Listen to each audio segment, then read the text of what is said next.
પ્રથમ વખત એકસાથે 61 ચાંદી મૂર્તિનું લાઈવ અવતરણ યોજાયું। ભાયલા તીર્થ ખાતે ગુજરાતમાં પહેલીવાર એકસાથે 61 ચાંદીની મૂર્તિઓનું લાઈવ અવતરણ યોજાયું।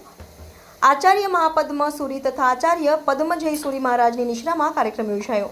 વડોદરાના અટલાદરા પાદરા રોડ ઉપર ભાયલી મુકામે બનેલ ધર્મ મંગલ પાર્શ્વ વિહાર જૈન તીર્થના આંગણે આજે 61 રજતની લાઈવ પ્રતિમા અવતરણનો કાર્યક્રમ આખા ગુજરાતમાં પ્રથમવાર યોજાયો છે એમ યુનિવર્સિટીના પૂર્વ સેનેટ અને સિન્ડિકેટ સભ્ય તથા જાણીતા જૈન અગ્રણી દીપક શાહે જણાવ્યું હતું।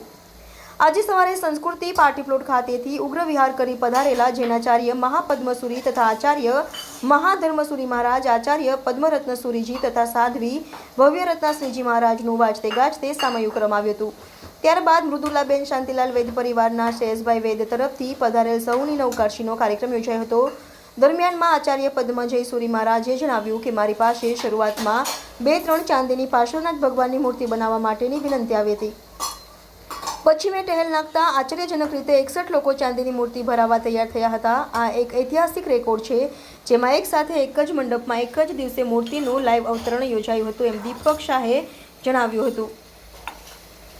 આ આખા પ્રોગ્રામનું સંચાલન કરવા સુરતના સુવિખ્યાત અંકુર શાહ જૈનમ ગ્રુપ પાર્ટી સાથે પધાર્યા હતા અને વડોદરાના બધા જૈન સંઘોના અગ્રણીઓએ અજયભાઈ લાલી, વિકાસ શાહ સહિત મોટી સંખ્યામાં શ્રાવક શ્રાવિકો જોડાયા હતા એમ આચાર્ય મહાપદ્મ સુરીએ જણાવ્યું હતું। આજે ભાયલી તીર્થ ખાતે અટલાદરા પાદરા રોડ ઉપર આવેલ સરસ મજાનું ધમ્મો મંગલ પાર્શ્વનાથ ભગવાનનું જિનાલય પ્રાય કરીને આખા ગુજરાતમાં આટલી મોટી મૂર્તિ ક્યાંય નથી।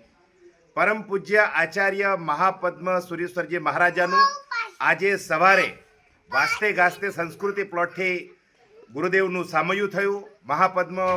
પદ્મરત્ન મહાજયશ્વરી મહારાજ સાહેબ બધા પધાર્યા, ભવ્ય રત્ન શ્રીજી મહારાજ સાહેબ। આજે એક ઐતિહાસિક પ્રસંગ આ ભાયલી તીર્થમાં બન્યો। એક સાથે એક જ જગ્યા ઉપર એક જ સમિયાણામાં 65 જેટલી ચાંદીની, લગભગ 2-3 કિલો આવી ચાંદીની 65 મૂર્તિઓ એ એક જ જગ્યાએ બની હોય એવી આજની આ પહેલી ઘટના છે। આચાર્ય મહાપદ્મસુરી મહારાજ સાહેબ, આચાર્ય રત્નસુરી પદ્મજય સુરીશ્વરજી મહારાજાએ ખૂબ સુંદર મજાની વ્યવસ્થા કરી। સુરતથી આખા અંકુરભાઈ એમની પાર્ટી સાથે અહીંયા પધાર્યા।